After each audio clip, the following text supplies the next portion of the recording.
Alright, now let's go to the place where Marie told us. Okay, another reason... By using, now it's an interesting thing, another, gameplay element that most likely was supposed to be in the original game, but they couldn't implement for some reason. I mean, for fast travel inside the castle, using your ability to, again, the version ability, on that figure that you see there in the background, you should be actually able to reawaken from his slumber a navigator, a Lovecraftian-like demon that will actually be able to let you teleport into another place through this weird loading screen. How nice of him. And we'll actually read his bios after we land Gonjov in the meantime.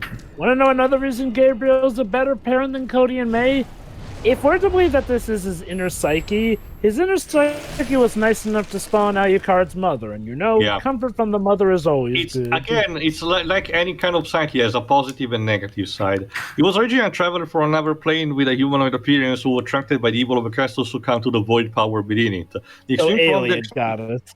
The extreme prolonged exposure to the energy that Dracula offered formed him and divided his being into different deforming avatars, free from concepts such as pain, time, or existence itself.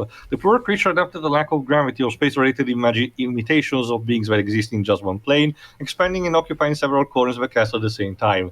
Moved by the need to satisfy the Keeper of the Void Sword, the Navigator responded to his present, folding space around him and transporting to one point to favor in the favors of another. However, the Dragon's Leap detained the energy flow needed to prevail, and after several centuries, they finally perished. Alas. Actually, wasn't Doctor Strange 2 The Multiverse of Madness supposed to come out before No Way Home? I think so. The entire schedule of Phase 4, both for movies and the Disney Plus series, was supposed to be completely different from the one we got. If I recall correctly, WandaVision was supposed to be the second or third series we're supposed to get. And that was apparently supposed to, yeah. And the first one was supposed to be Falcon and the Winter Soldier, Also, there we go. This new hall is the Hall of Insanity that Marie described. It is the place where, again, the deepest recess of Dracula's inner being, also there's the key, where he retired and trying to bottle up all his most unpleasant kind of thoughts. Nice. And he painted even on the fucking walls. It's Latin, it's for smart people. Moving on. So yeah, this is basically less combat focused and more on platforming and to a lesser extent stealth, basically. Anyway, go on, Trevor. To quote Steve Rogers, I got that. I understood that reference. The others not so much, but we'll get to that in time. Say? The blood? Sorry, Dej? What did the writing on the wall say? Basically, it's all about it's in Latin, and it's all about Dracula saying that the world has failed him, and in this case, he's gonna have his vengeance. Me vindicaro, basically. Lovely. Mm-hmm. It's similar to the phrases that he mentioned in the narration of the trailer. I will return, I will live again, I will have my vengeance, etc. What is that? The mantra of Cersei Lannister? If anything, the Targaryen should have that more of that motto. Speaking of which, I haven't even seen the trailer for the new HBO Game of Thrones prequel series because I'm so not interested in that, to be honest. That's the best. I've seen from the preview. The general reaction seems yes, Jovagon. The general reaction to that new thing seems to be mainly apathy. Gee, I wonder why. Okay, but from the screenshot that I've seen, Matt Smith with a wig doesn't really look that great. Anyway, really doesn't. The remains of Edith Gar, who one day fought on the forefront against the forces of Bravo Light, were left to float adrift in the defeat of the Prince of Darkness. However, the cursed blood of Dracula soon invaded the castle, covering their bones and reviving their extremities to defend the legacy of their lord. The Bloody Lancers are experts in the use of weapons that give their name, and they use their disciplined combat training to impair any creature, beast, or man who dares enter their domain. So yeah, we even get some minor new enemy types, even if it's not much. It's pretty neat, actually. In the DLC of the previous game, we didn't really get that many new enemy types, aside from, the Forgotten One as a boss. So there was that. Anyway, but yeah, no, I'm honestly not very interested in Trevor and Pickle, even though they always been my favorite family of A Song of Ice and Fire. Mostly because again, this sure it might be based on what the books mentioned happened in the past, but I get the idea it's another case where they're not at least sticking to the source material and inventing most stuff, which will ultimately lead into disaster as it showcased with the main series. Frankly, I just want that fucking evil Santa that is Martin to finish writing the story of Elden Ring and finish those fucking books already. I've been waiting. I've been waiting so long for that. Here's my theory. He was just waiting until the show ended. So he can change the ending based on something the that's fan more, response. basically something more pleasurable. That's something that the fans have speculated ever since the ending of the last season, to be honest. Well, honestly, I have never seen a show be so beloved and then hated by the end since How I Met Your Mother. Let me put it like this, Dids. The entire final season of Game of Thrones took Game of Thrones from being one of the most celebrated Joba, I have co-workers and friends who were into it. I know. I understand. I'm just amazed, though, that, an ending can take away an entire show's reputation and replace it with nothing but that. Ending. It was just the final season as a whole. Yeah, the entire season is terrible, apparently. Even the circumstances behind it, again, I to restate, the D&D writers actively, specifically mentioned that they wanted to take an extra year, or an extra Sabbath year, pre-pandemic, mind you, an extra Sabbath year to make sure that they could shoot everything that they could, to cover every nook and cranny that they could, and making sure that the final product will be as complete as polished as possible, without needing, to have cut actual material from it. And yet, here we have what they actually provided us. That's the thing. The company in charge, they were willing to give them more episodes to fit stuff in, but reportedly, D&D refused to include extra episodes. They know it's because they wanted to work on Star Wars, and then after the reception that season got, and Disney trying to save face, they were like, no. I'll just say this: I'm glad that karma came to hit them with a sledgehammer like they deserved. And seriously, from the walls. Sorry, God. It was so bad that the actors were more or less disappointed. They weren't being subtle about it. If you see interviews and whatnot, it's like, oh. Yes, go ahead. Let me put it like this. The actors pretty much said everything short of, I hate it and disown it because obviously, contract and whatnot. But no. Look, you think Mark Hamill voicing his frustrations with Last Jedi was something? Take a look at what the actors have had to say about it, especially poor Emilia Clarke, who apparently reported that she walked around the streets of London practically sobbing her heart out when she figured out what she was going to do. Look. As people watching the show, it hurts. Imagine having to act that crap out. Being told by the writers, oh yeah, your character's gonna do this most reprehensible thing. Them thinking it's genius, but knowing, no, it doesn't work. Man, Emilia Clarke, poor Emilia Clarke. I wonder, I'll ask, one thing that always tends to happen with these kinds of endings? What? Okay, Jova, since you were there at the time, how much would you say, for really silly reasons, the actors took the heat for it, even though it wasn't their fault? From what I recall, no, the actors did not take the heat of it from the fan base. No. The fan base knew to go after the writers. Again, as Tio mentioned, partly because the actors were very transparent about how they felt about it. Jova mentioned Clarke. The ones that I remember the most are also Varys actor and Peter Dinklage as well. Yeah, oh god, Tyrion and Varys got absolutely screwed up the ass in their characters. Also, and then there was Jaime Lannister. Go on, Shiroi. No, I was just going to say, those who were, trying to be positive were like, oh yeah, this is great, through very obviously gritted teeth. Okay, it's called Cope. Actually, wait, I'm curious. Your mother was a fan of Game of Thrones. I was about to mention. You did mention in the past that your mother actually followed the series. Here to give us an example. I think I said this. I think I said this before, but it's been a while. But yeah, she binge watched the series in a very short period of time. Very, very short period of time.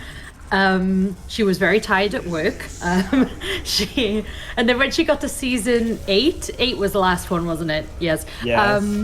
She was very excited for it, and then remember, she binge watched this in like little over a month or so. Oof. And by the end, she was just like, "Well, that was shit."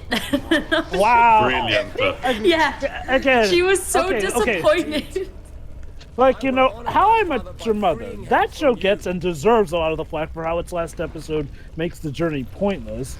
But something about Game of Thrones having an entire terrible season that manages to just destroy everything somehow feels slightly worse. Because here's the thing, with How I Met Your Mother, every episode of season 9 was perfect except for the last episode. Anyway, just to mention quickly, the room is filling quickly with blood, and it's a bad thing. So Alucard has to step up as fast as he can. Again, this is also another kind of homage to the. That in a way, I suppose, but also to the Forgotten One sequence where you were supposed to be stealthy about it. In this case, instead, it's incorporating a bit from the Roland the Roncesvalles fight. This is why I'm also. This is why I'm also, despite not following the series myself, I'm also very curious to see how the fan base will react when One Piece finale finally does come. Don't worry, I'm sure it'll be. Yeah. Okay. If there is one thing that apparently is confirmed, is that Oda's not going to try the whole the treasure was fake, or the journey was the friends we made along the way. Like you said, the characters in universe also lampshades this during the halfway point. Where even Rufy is actually like, no, I don't want to know. I guess actually the chance to know what the One Piece actually is, because he actually finds a member of Gold Roger's crew. But he said his own words, I don't want to embark in a predictable adventure, basically. But yeah, I mean, I'll give the creator of One Piece credit. He's savvy enough to know that if we seriously just made the One Piece the values of friendship and the journey we made all along, no, that the series' reputation would be dragged out into the streets, shot, poisoned, and killed right there in the. I actually wonder instead how the Netflix series actually is gonna turn out. To this day, probably.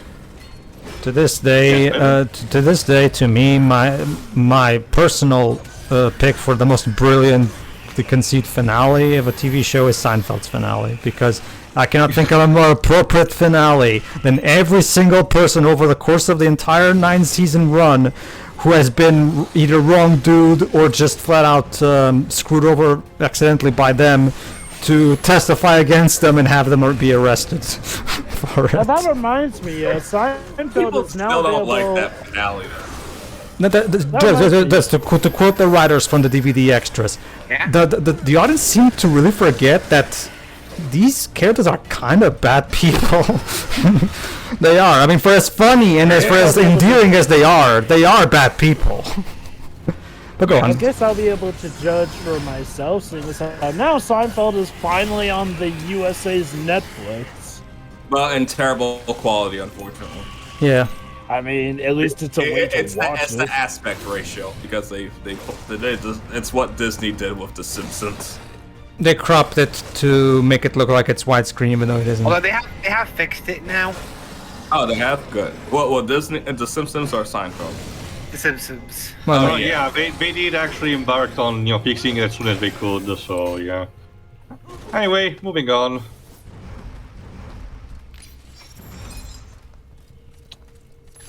And yes, you can't even in this DLC you cannot escape. Those kind of doors that require QTEs. I think all this talk really does give good segue for another topic to talk about, though. Just the art of how bad an ending can be, that it really does manage to either save a project, make a project amazing, or make it terrible by continuing. I mean, it's literally, there's a reason why it's usually called the be-all, end-all, you know? Well, you can look at a lot of Shyamalan movies are like that, where Sign's ending ruined it for a lot of people, including myself. Well, not that I thought the movie was necessarily good before the ending, it's just that the ending was the last straw. Again, Shyamalan tried to make like it a kind of a quote-unquote art, to make it like that every single movie had to have the twist, you know, to recontextualize everything that we've seen at that point. Honestly, although I don't really think Signs had a twist, to be honest. It did actually too. Well, okay, it's not so much a twist; it's more so that it's a big reveal that turns out the aliens are weak to water, even though that basically destroys the logic of the plot completely. Honestly, I found I thought the twist was supposed to be that the alien killed the mother. No, the reveal technically is that the aliens are weak to water, which by extent means that they shouldn't even be able to land on Earth to begin with. What are you talking about? Sorry. Go ahead, honestly, I find that the weakness, them not being able to actually destroy a wooden door, to be the more offensive one. Because to be honest, mankind is weak, you know, and allergic, and cannot live to sustain in many different environments. But surely this does not stop us from trying to go there. So again, there's also a bit of a lack of context. We don't know if the alien invasion was supposed to be out of desperation or something. What the movie tells us is that the aliens were also easily defeated off screen. So it was a situation that was even worse than in World of Wars. Let me put it this way here. All you have to do is think just for like 10 seconds and we'll be able to immediately realize what's the problem with this scenario. So we have this movie that's an alien invasion movie, and we constantly build to the aliens coming toward... Which movie is it? Signs. So the movie keeps building up to these aliens who are coming, and blah, blah, blah. And then at the end, it's revealed... we have two big reveals, Shirai. One, they're weak against wood, and second, their most lethal weakness is water. Water is like acid to them. Yeah. Now, Shirai, all you have to do is think about that for just 10 seconds, and you immediately realize what's wrong with this picture. Imagine if they landed in England. Shirai, you don't even have to use England. There's water in the air. So by extent, they shouldn't even be able to land here, period. Now, okay, we could maybe argue that it's water in its liquid form that needs to hit them to hurt them. To be honest, Joe, the humidity in the air is a thing. But Taylor does have a point. If that was actually a thing, one thing easily think that the movie could have done to circumvent was them actually having suits, you know, like the stereotypical image of an alien. Like even fucking Mars Attacks did that. No. Not only that, Tio, even Battleship did it, because the aliens apparently don't survive well on our Earth's atmosphere.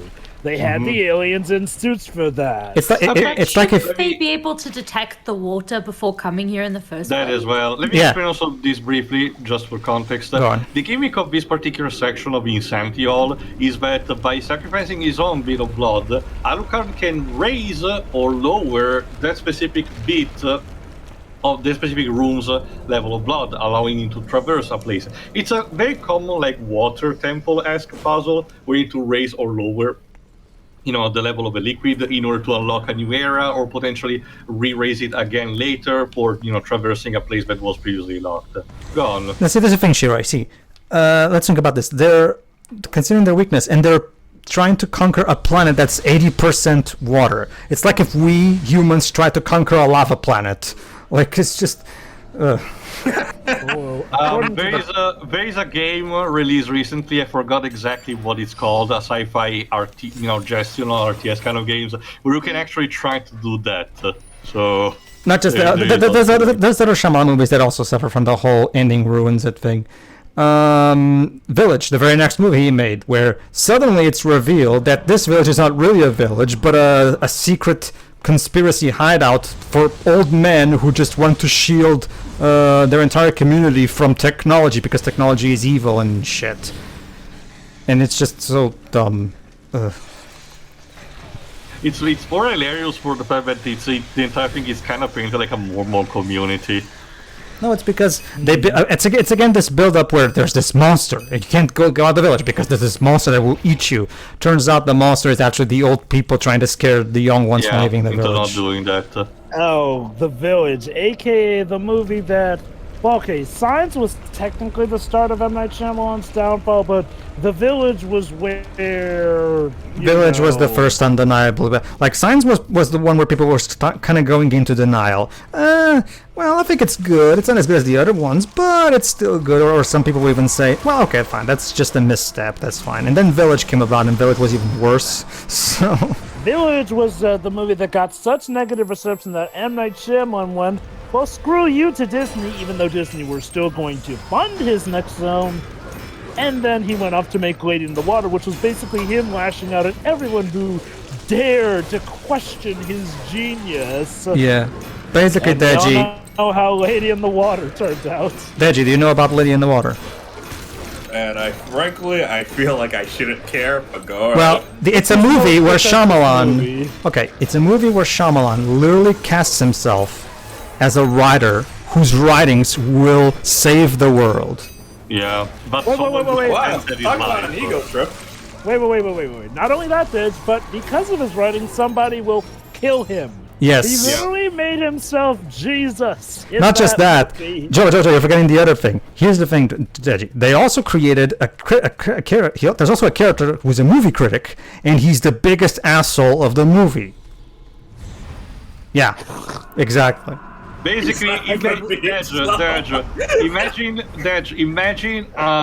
to make you understand. Imagine a wrong genre savvy Newman from Seinfeld. That's kind of what the critic in that movie is. I kid you not, Dej. You have to see Lady in the Water to believe it. Like, the first time I saw it, Lady in the Water is without a doubt one of the most pretentious flicks I have ever Shyamalan takes the concept of a Gary Stew to its ultimate ridiculous extreme. Oh my god. You know what? This is gonna be crazy, but I feel like I would want to know what would happen if Shyamalan and Nostalgia Critic ever collaborated. No. You're thinking too weak.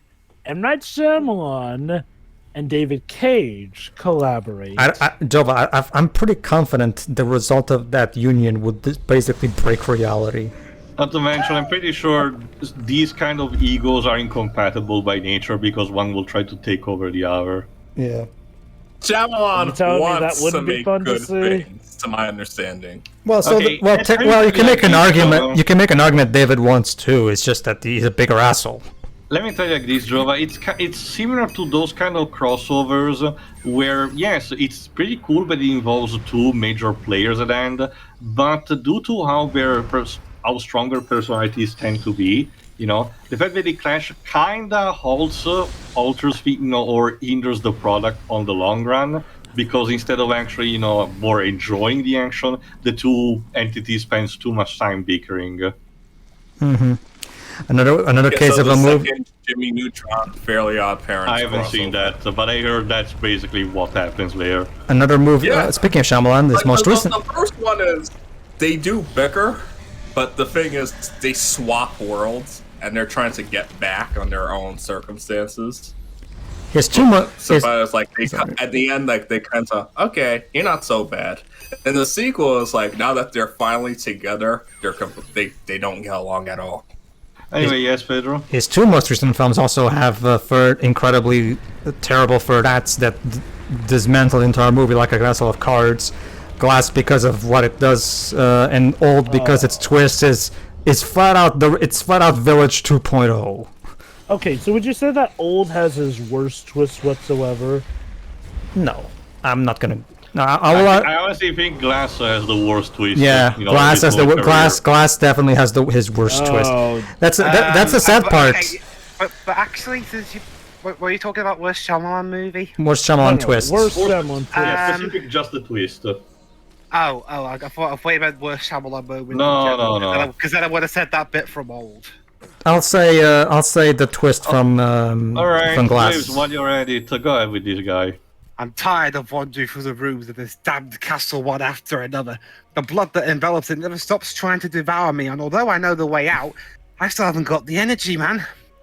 The process seems simple. Put weight on the pressure mechanism and run towards the exit before it closes, or the blood engulfs the path.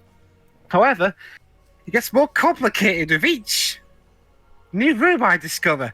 I don't think I'm fast enough to get past this final challenge. Oh shit, arrows! Oh. Yeah. It's more like he actually fell into his doom. I forgot to mention, there was actually one scroll in one of the games I forgot we actually showed it all, which actually does reference the Konami code. More on that for a later part.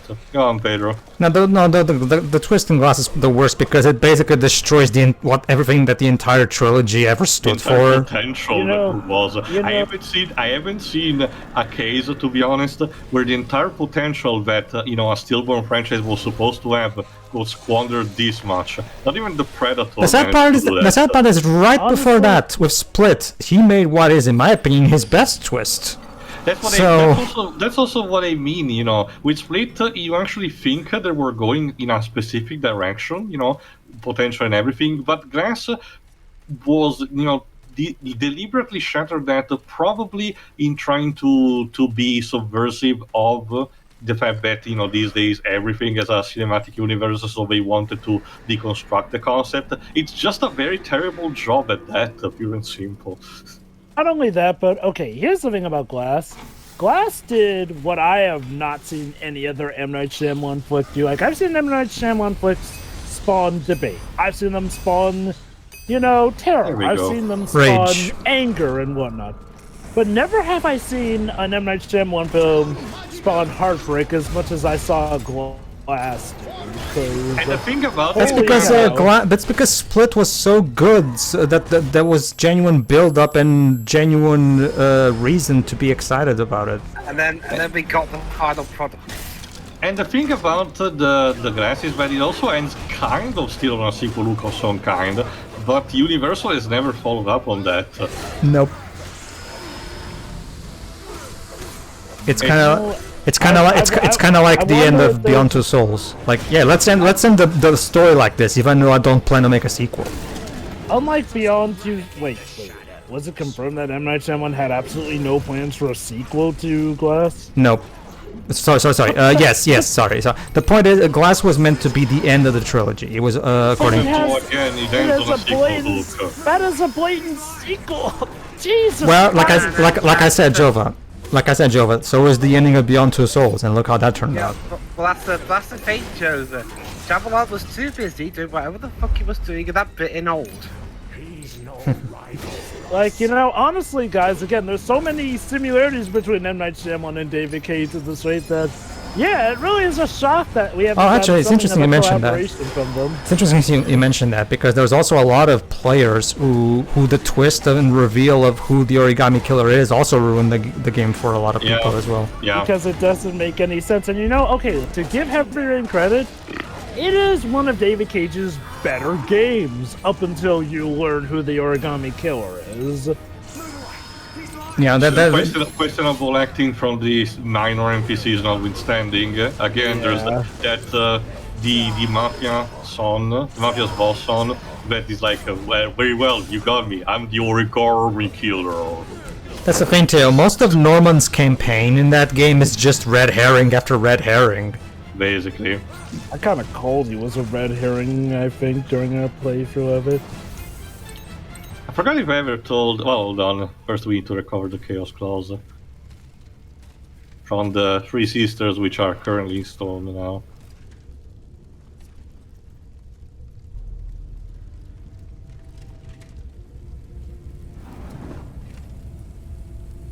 Bearer, seek last. It is done, Mother.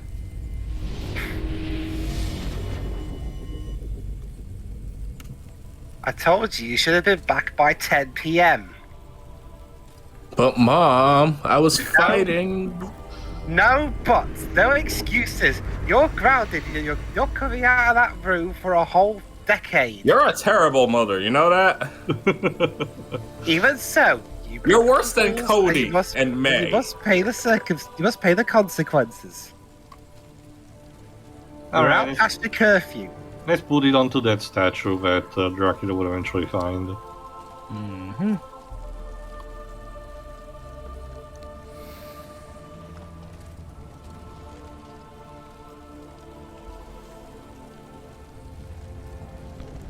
Ow, that burns. Fine. It happens. Ah, what a nice place. Shit happens. Well, the Predator seemed to new in Predator 2. Anyway, let me just mention this. There's actually one more. It's not a twist at the end, but it's still the same principle, where the big twist of Detroit Become Human is also a plot breaking twist, basically. You know, the one about Alice. You know the one. Yeah. Anyway, tune in next time where we've actually finished the actual DLC game. Yeah. See ya. Yeah.